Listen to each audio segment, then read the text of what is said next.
every single person wrote me off. Like every single comment, and I mean this, every single comment said I was going to get murdered on that fight, unalive. So we were like, we've got to get that first hit in quick. Interesting. So the bell went, and it was I threw a jab and he sort of missed it, whatever, and then he threw an overhand right, and I just put my arm up and it sort of skimmed the top of my head, and then it was a 1-2, and then I sort of went for a second, bang, saw his eyes roll, I was like, yeah.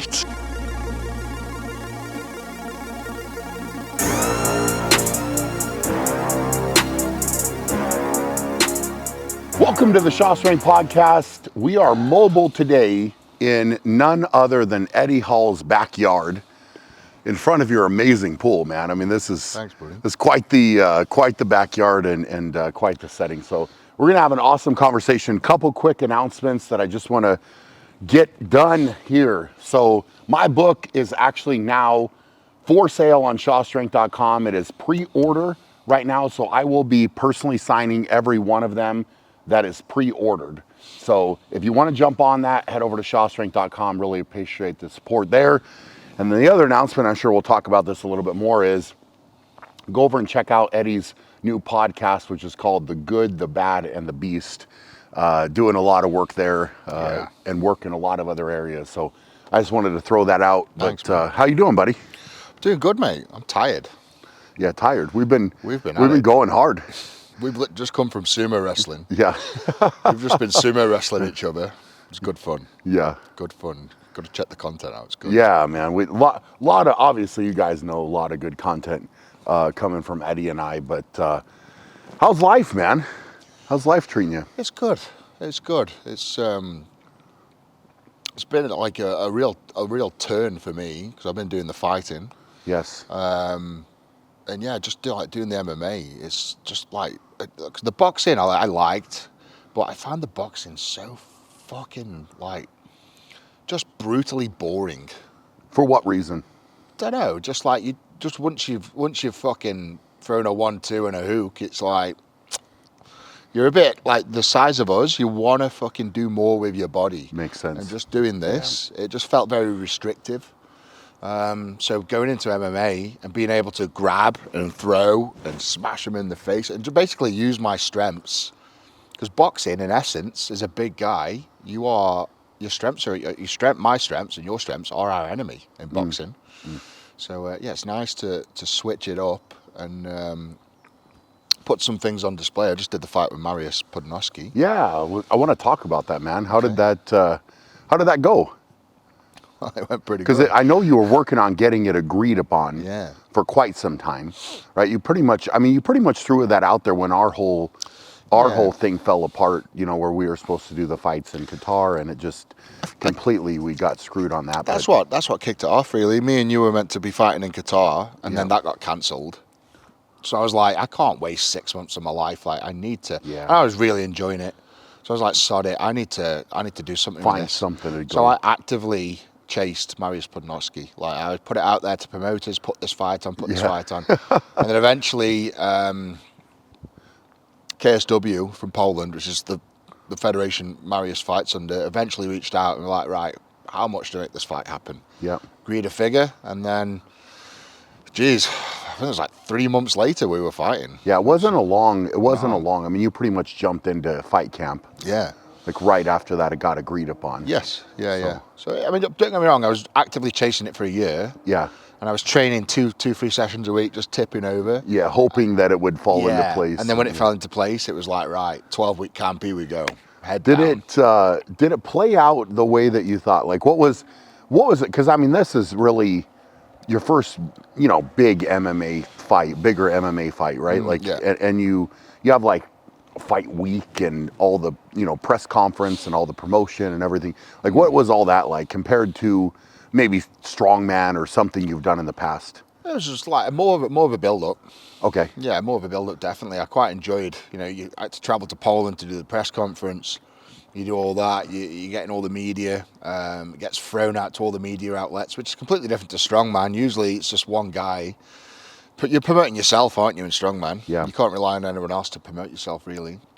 So there's a lot of promotion around it, which is pretty cool. Yeah. And yeah, just like going into the Dragon's Lair, going up against Mariusz Pudzianowski, who's Like he was a tough. Even now, he's a tough opponent. Like Yes. anyone out there saying they get in the ring with Mariusz, good luck to you. He's a tough motherfucker. Oh, he's an animal. Yeah, Animal. Yeah. So I went into that fight and I was 100% ready to go the 2 4-minute rounds. Like that's what we were due to do.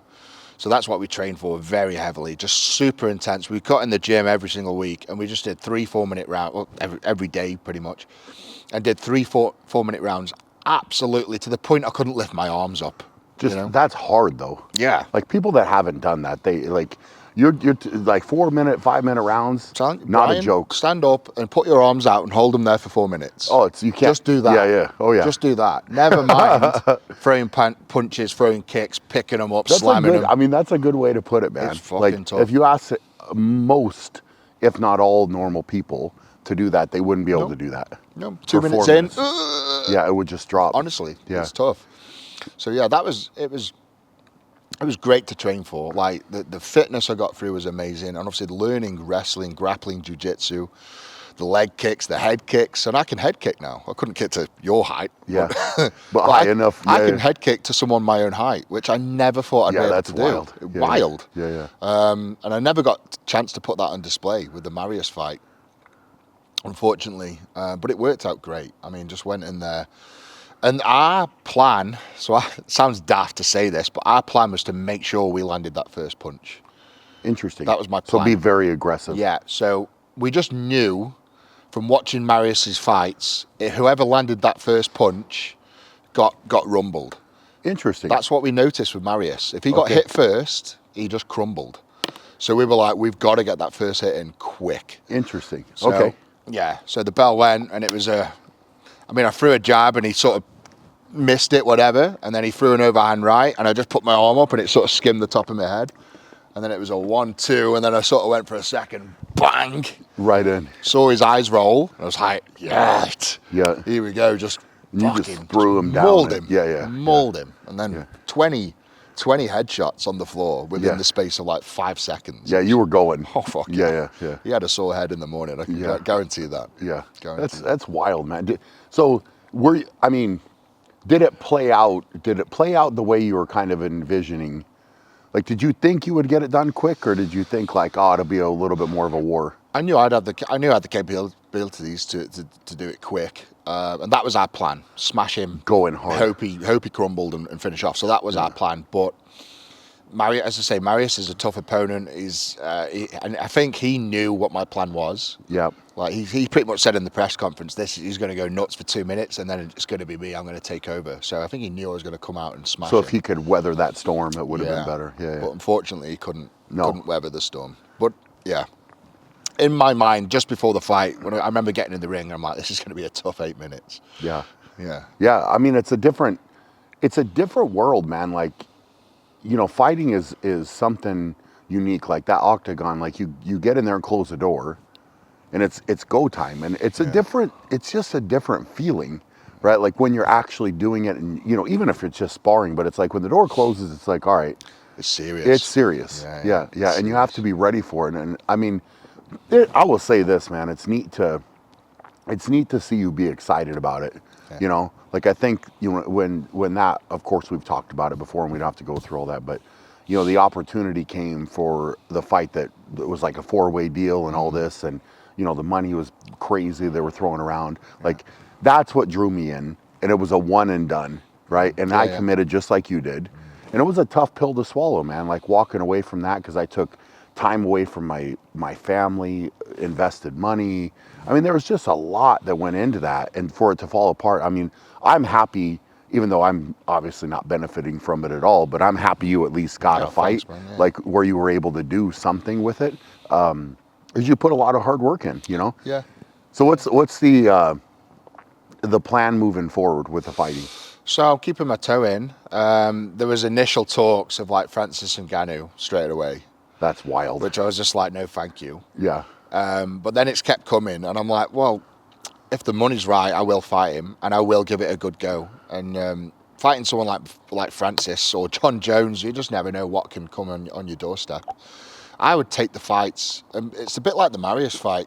Every single person wrote me off. Like every single comment, and I mean this, every single comment said I was going to get murdered on that fight. unalived. Every single comment. So it's like we've got that, like me and you have that win factor just from our sheer size and strength, and people don't quite realize that. Is yes, you might put me in a ring with Francis Ngannou or Mariusz Pudzianowski or John Jones or Tom Aspinall. 995 times out of 100 they win. Yep. But it's that 0.5% where you just catch them on the face, sure. that weight, that power, boom, eyes roll, and you can finish off.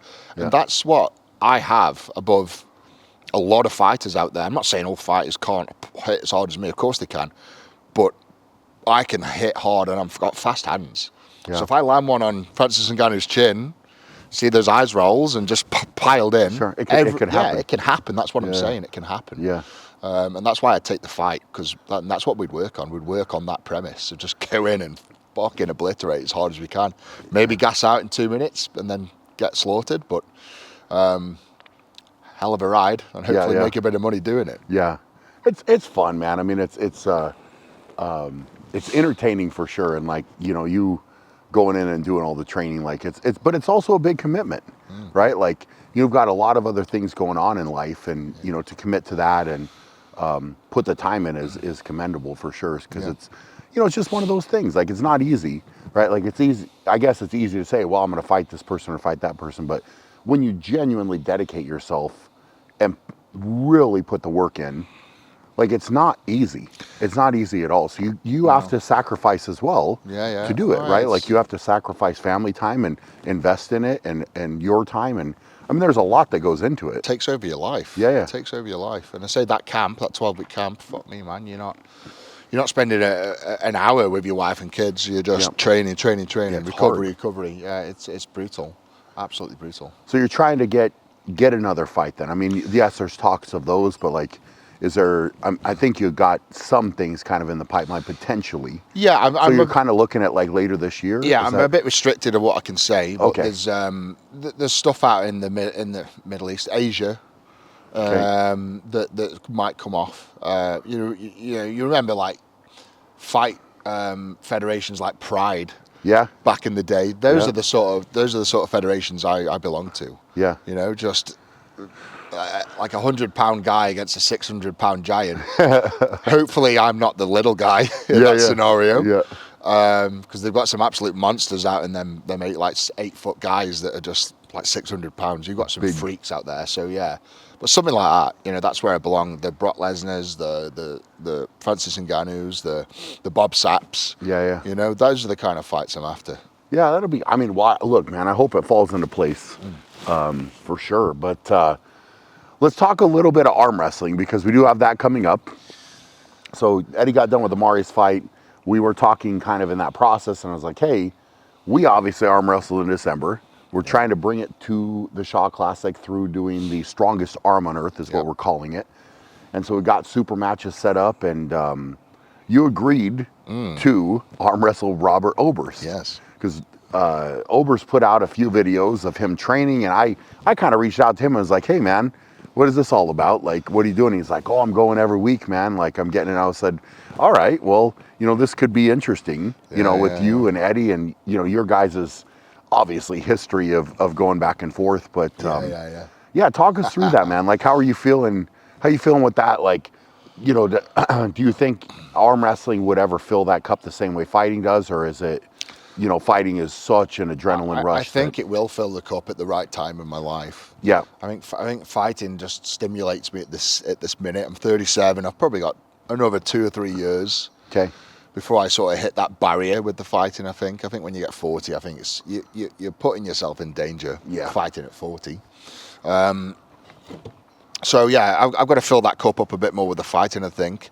But the opportunities like this come along, like arm wrestling Oberst and coming over to the Shaw Classic and hanging with my pals. How can you say no to that? And the thing is with arm wrestling, and you'll probably bite my head off for this, I find it quite an easy thing to train for. Yeah. You can, because I'm only doing one arm, so I could just take my dog for a walk, come back, do 20 minutes, just a few movements, blast my arm. Yeah. That's it. Yeah. That's my training done. It's like it's almost part of my morning routine. Yeah. And I can fit it in between the fighting, and at the end of the day, there's no harm in having a stronger arm in fighting. Yeah, of course. You know? It's not gonna hurt you. No, is it? Is it heck? So yeah, it's something I've put my name to, and Outburst. Outburst is not one to be dismissed or complacent with. No. Outburst, as much of a fat slob he is, he's an athlete. Yeah. He's a natural athlete. He is good, man. He's got, explosive. He's got massive levers. Yeah, football background. Yeah. Massive levers. He's strong. He's huge. He's 6'6", 6'7". Yeah. Big guy. Massive levers. So yeah, it's going to be. So, and if he's training once a week with getting table time with some good experienced guys, I think that's you can't knock him out, in terms of like I'm going to run over him. It's going to be tough. So I need to pull my finger out and really get some table time. It's 6 weeks, isn't it? Yeah, we're from just now? under. Yeah, I think we're now knocking on just under 7 weeks. So Jesus coming up on Christ. 6 weeks. Yeah. Okay. So it's like me and you all over again. I've got 6 weeks to. Well, But I've got a massive doing. head start this time. Yeah. I've got 6 weeks to sort of fine tune in, work out what OB is going to be working on. Yeah. And try and battle that. So it's going to be tough. Yeah. It's going to be tough. Yeah, I think it's going to be fun, man. I really do. I think, you guys getting on the table and getting after it is going to be pretty entertaining. Well, I mean, like we a were must-see. entertaining, but I think OB's shit talk is pretty good. It is pretty good. It's pretty good. Yeah. So, well, you coming out, I wasn't. Fairness, I didn't know where you were going to go during our match. I was kind of like, because backstage we weren't talking.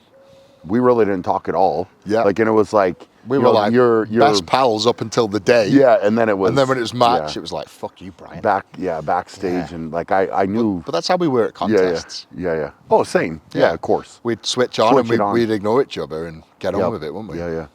No, it's good, man. I mean, you came hard, so that was good. I'm expecting that Oberst will get the brunt end of that. Yeah. And it'll be. Have we got to keep the match. language down because you quite like to keep the show classic a bit more PG? Yeah, I mean, you guys can have fun, but it's I mean, it's. You heard it here. Yeah, you can have fun. Of course you can have fun. You can be entertaining. I mean, I think you better bring that devil tongue with you, buddy. we're getting it down. The insults are coming. Practice those I love the mum. Everybody's good at mum insults, and he takes the mum insults well. So there's gonna be plenty of mum jokes. Yeah, I would imagine there's a lot coming. Yeah. So if you guys are interested in that, coming out to Colorado, we're gonna have an awesome event. It's gonna be really, really incredible. So theshawclassic.com, you can find everything on the website, or strongestarmonearth.com for tickets and all the information and everything going down. We'll actually have an arm wrestling tournament there too, in the expo. So I think people are pretty excited about that, to come out and get into the tournament. What kind of names have you got coming? You got Devin there?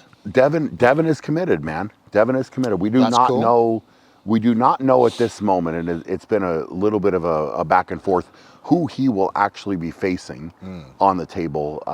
And this is just right now, the arm wrestling world's kind of in a little bit of a back and forth. I feel like a touch and bit of turmoil going on. Yeah, a bit of turmoil, which is unfortunate. It really is. I think that and I can probably do a different video, kind of going into a little bit more detail on it. But I want everything with Strongest Arm on Earth and the Shaw Classic to be good, and the whole goal was to give back to the sport.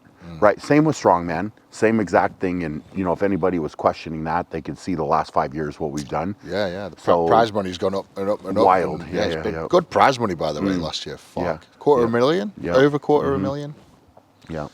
So I was running that contest. The guys would get like $5,000 each.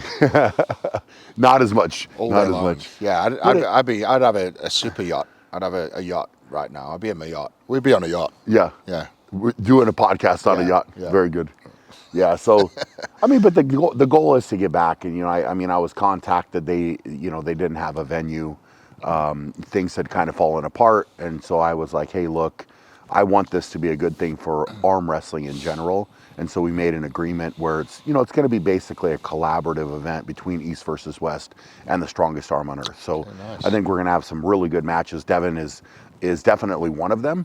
that's confirmed. It's just, again, who is he facing, and who is that match going to be? But I think it'll. I mean, Devin is must see arm wrestling. Oh yeah. No matter who he's Yeah, against. So He's yeah, awesome. we got that, and then I'll have my next super match versus Brandon Allen, which will be a good one. I think Fancy really your good. chances?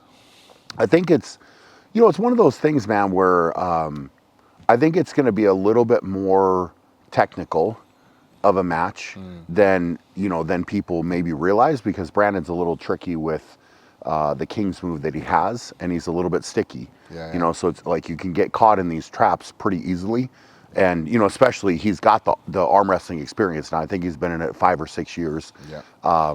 And he's faced some decent guys. I mean, Larry Wheels, when he was kind of on the rise, he derailed Larry Wheels completely.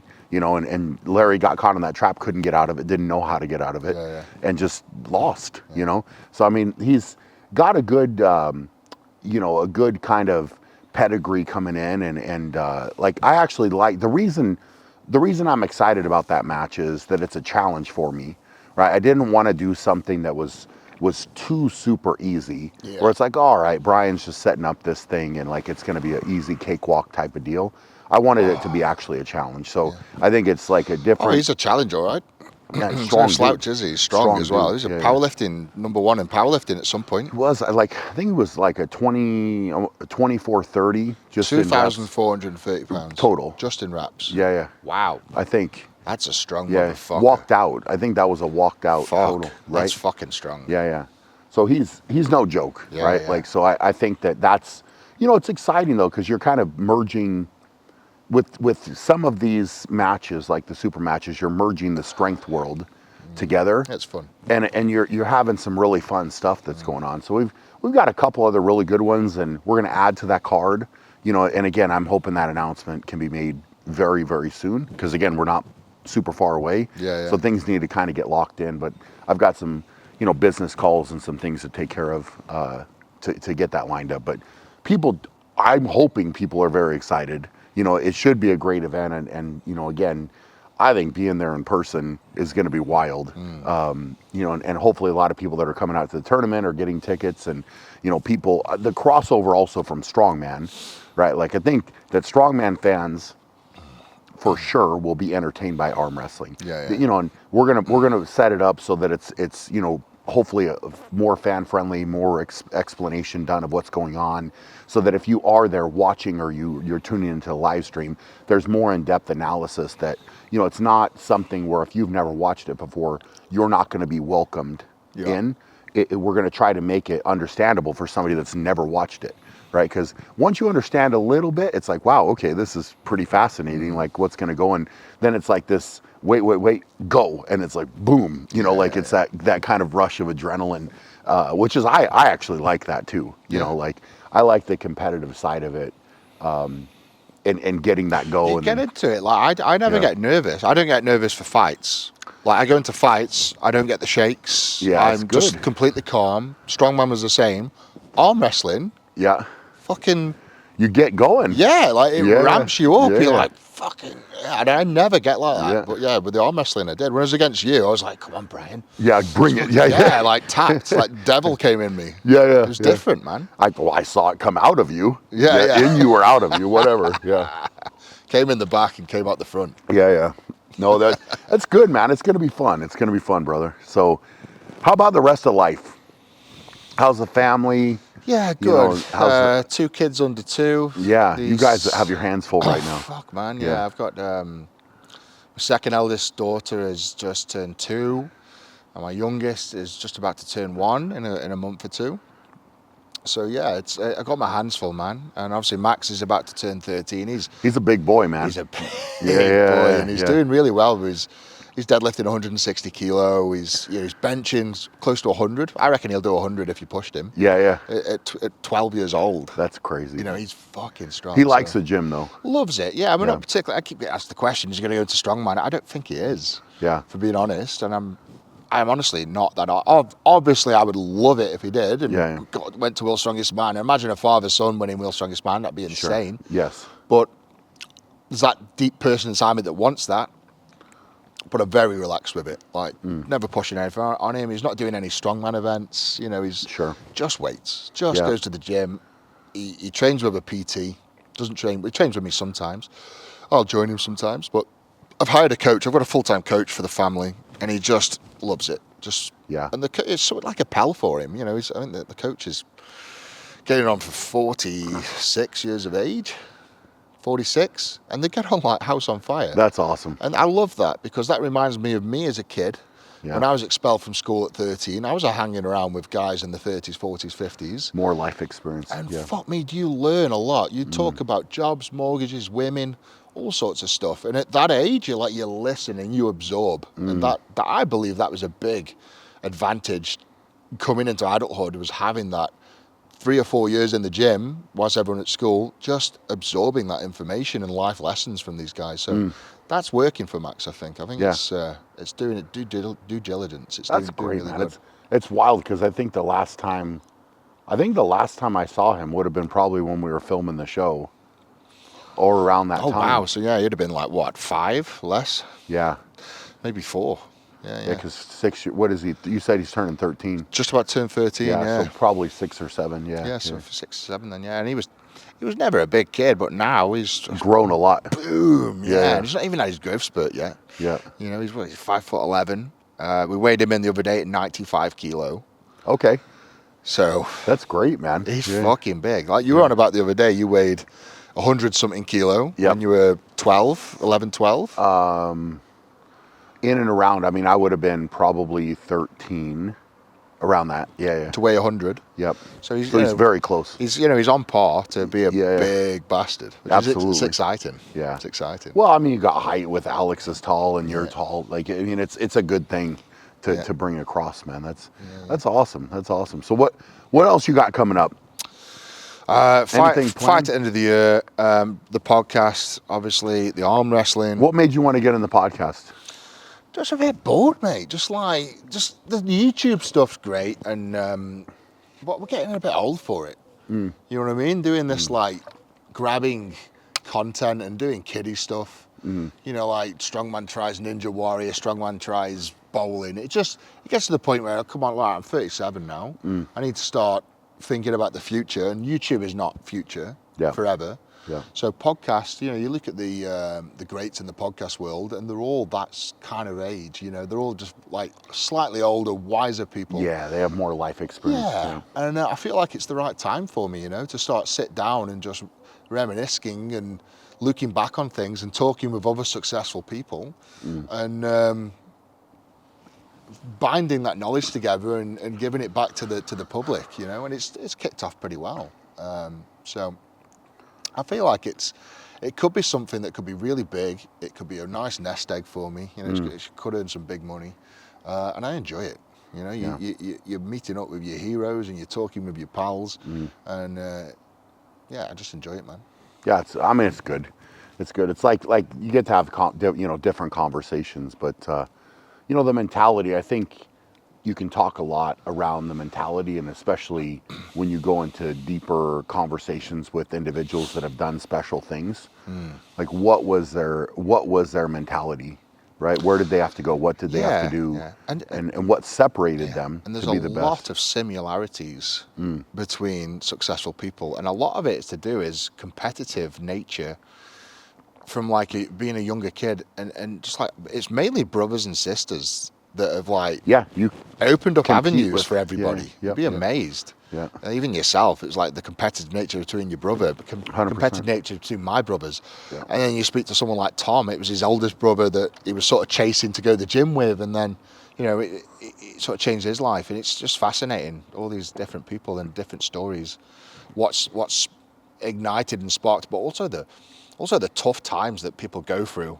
Like a lot of these people sit there and they're worth, you know, they've got net worths of multi-millions, but you sit there and listen to them and they've all had fucking tough starts, you know, like horrible upbringings, horrible situations, deaths, and just like scenarios where you're like, fuck. So yeah, I think it's like the riding theme is toughness. You know, you go through these tough times in life, and they're the people that are successful. It's the soft twats that don't do very well, I'm afraid. Well, It's you the have ones that to- have had no adversity. Adversity. Yeah, it's the ones that haven't had that that don't seem to be very successful and interesting, but you do get them, obviously. Yeah. I mean, you have to go through it, and tough situations and hard situations make you who you are, right? And if it's all easy and it's all a smooth ride, and you never have any speed bumps to deal with or obstacles or things to overcome, you're never quite in that spot, And I think that a lot of people, when you go through these life situations, you're thankful for things being hard at certain moments, because it eventually molds you into who you are. And that's a beautiful thing, for people. And it's fascinating to hear these different stories, because it's a lot of times the moments where people aren't watching, right? You got to do it by yourself, or you kind of hit rock bottom, right? And it's like, well, the only person that can bring you back up or get you moving in the right direction is yourself. Yeah. And nobody's going to come to save you. Nobody's going to do it for you. You have to do it. Yeah. And I think that having that mentality, for sure, in competitive situations is beneficial. But I think that for people out there, having that type of mentality just in life in general is huge. Yeah, yeah. It's huge, because you're life is competitive, whether you want it to be or not. It is. Yeah. Right. Like in every area, you could break it down into every single area, and it's all competitiveness, because there are people out there that believe, like, oh, if you have that, I should have that. Right. Yeah, yeah. And oh, you got this, I need one. Like everything should just be handed out, and nothing should have to be worked for. And that's just not the way the world works. So, you have to be competitive, go out, and if you want something, work for it, work very hard for it. And there's probably going to be some tough times and dark times and moments where you question your life and choices and all of that. And, I think it's neat to certainly come out the other side. Like, I mean, you've shared a lot about that, with your life and what you've done. And, it's like, it wasn't always easy. It wasn't easy at all. Right. And sometimes you got to go all in. Same with me. Right. Like, like sometimes you got to gamble on yourself and say, it's going to work out. Like, I know it's going to work out. And I think that it's neat to, come full circle in a lot of ways, where all of that experience now, I mean, look, like all of this came from your hard work, right? Like what you've done. So like you're sitting in this beautiful backyard, you got a beautiful house, you got, your family and all these good things going on. But also that wasn't just handed to you. Yeah, it's not right? luck. No. You No. make your own luck through Yes. fucking working hard. Yeah. 100%. No, it's neat, man. All right, buddy. Well, we need to eat. I appreciate you taking the time, and We've got two great big whopping tomahawk steaks yeah, I'm pretty excited. sizzling on the smoker grill over there. Yeah. Have you seen the tank, by the way? Just have a little pan.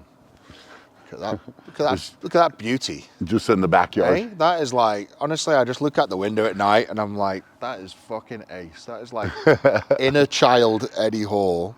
Just, Not bad, man. Every time I look at it, I'm just like, that's cool, man. Because imagine having that as like when you're at school with your mates and you're like, you see mad vehicles go past.